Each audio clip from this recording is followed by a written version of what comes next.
அதனாலதான் சங்கீதக்காரன் மனுஷனை பற்றி விதமாக சொல்லுகிறான். வாசிங்க சங்கீதம் 8:5 வசனம் பாருங்க.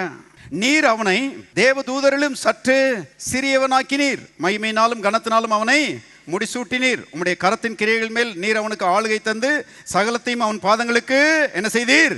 கீழ்ப்படுத்தினீர். சொல்றான் பாருங்க, நீர் அவனை தேவ தூதரிலும் சற்று சிறியவனாக்கினீர். மொழிபெயர்ப்புல தப்பு போட்டாங்க பாருங்க, தேவ தூதர்னு போட்டாங்க. ஆனா அங்க ஏலோஹிம் என்கிற வார்த்தை பயன்படுத்தப்பட்டிருக்கிறது. ஏலோஹிம்னா திரியேக தேவன். பாருங்க, தேவனுக்கு தான் ஏலோஹிம்னு பேரு. ஆனா இங்க தேவனிலும் சற்று சிறியவனாக்கினீர் என்று சொல்றதுக்கு பதிலா தேவதூதரிலும் சற்று சிறியவனாக்கினீர்னு போட்டாங்க. மொழிபெயர்த்தவங்களுக்கே நம்ப முடியல.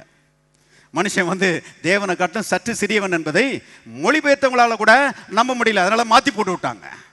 தேவதூதர்ல தேவன், தேவனிலும் சற்று சிறியவனாக்கினீர். எப்படி சற்று பாருங்க, ரொம்ப சிறியவனாக்கினீர் போடல, சற்று சிறியவனாக்கினீர். எத்தனை பேருக்கு நான் பேசுறது வழங்குது?